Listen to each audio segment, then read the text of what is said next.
Tem uma coisa que eu escuto muito quando as pessoas chegam pra mim procurando aula. Elas falam mais ou menos assim: eu faço curso, eu vejo vídeo, eu tento praticar, mas eu não saio do lugar. E eu entendo que esse é o tipo de coisa que gera uma frustração gigantesca, porque muitas vezes dá pra perceber que realmente não é falta de esforço. Então quer dizer que se isso acontece com você, não quer dizer necessariamente que você não estuda. Na maioria das vezes, o problema não é o quanto você estuda, mas como você estuda. E esse é o verdadeiro motivo de muita gente não evoluir no inglês, mesmo estudando bastante. A primeira coisa que é muito importante a gente perceber e que é bem contraintuitivo é entender que estudar inglês não significa evolução. Você pode estudar 2, 3 horas por dia e mesmo assim evoluir muito pouco. Porque a evolução ela não vem da quantidade, mas ela vem da qualidade do processo. Tem muita gente que estuda inglês mais ou menos ali como um acumulador de conteúdo e de informação. Tenta decorar mais uma regra, mais uma palavra, assiste mais um vídeo, mas sem saber exatamente o que está tentando construir com aquelas informações. O que eu mais vejo, na verdade, é muita gente estudando inglês sem nenhuma direção. Hoje faz uma coisa, amanhã faz outra, um dia vê vídeo, no outro ouve uma música, no outro tenta conversar com pessoas aleatórias na internet. E não é que essas coisas sejam ruins, tá? O problema é fazer tudo isso sem você ter ali um fio condutor.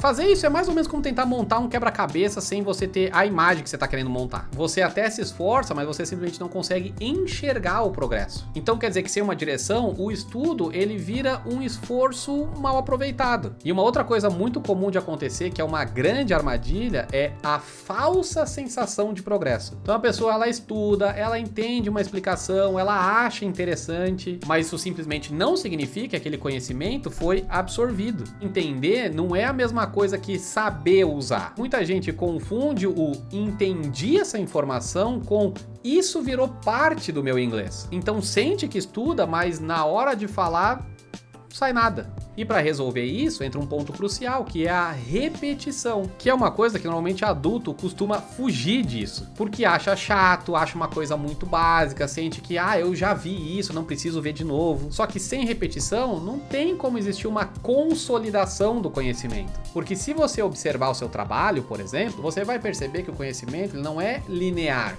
que ele é cíclico. Então isso significa que você aprende uma coisa hoje, você avança, mas você precisa retomar naquele conhecimento primeiro, só que claro, com mais base. E aí tem outro problema, que tem muita gente que até repete, mas repete errado. Repete aquilo que está praticando sem um contexto, sem um objetivo exatamente, sem uma variação. Porque repetição boa, ela não é a mesma coisa que decorar. Ela é revisitar o mesmo ponto, só que de formas diferentes. Sem uma repetição, principalmente estruturada, a informação ela não fixa na cabeça. E talvez um dos maiores motivos das pessoas simplesmente ficarem paradas, ficarem ali estagnadas no aprendizado é o medo de errar. Então a pessoa às vezes até estuda, às vezes tem até uma estrutura e tudo mais, mas ela evita usar. Evita falar, evita escrever, evita se expor. Só que o erro, ele é algo que é central em qualquer aprendizado, não só de inglês. Porque o erro, ele mostra exatamente aonde você precisa melhorar, onde você precisa fazer ajustes. Por consequência, quando você evita errar, na verdade você também está evitando aprender. Por isso que tem gente que estuda por tantos anos e continua travada no mesmo lugar. Porque não consegue compreender que evitar o erro é justamente evitar o próprio progresso.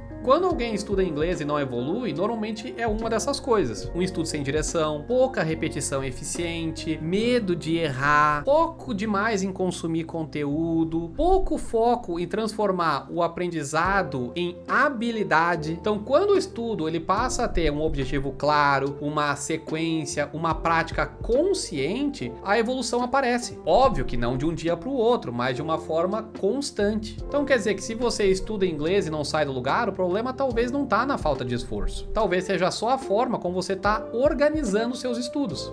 Então essas coisas que eu trouxe aqui são elementos que você já consegue aplicar hoje mesmo na sua prática. Mas se você sentir que você precisa de ajuda para estruturar isso melhor, que você precisa de ajuda, que você gostaria de fazer aulas comigo, me procura lá no Instagram, pode me chamar lá, eu vou conversar com você e vou ter o maior prazer de te ajudar com as nossas aulas. E se você já passou dos 30 e sente que tá difícil de aprender inglês e não sabe o que fazer, dá uma olhada nesse vídeo aqui do lado.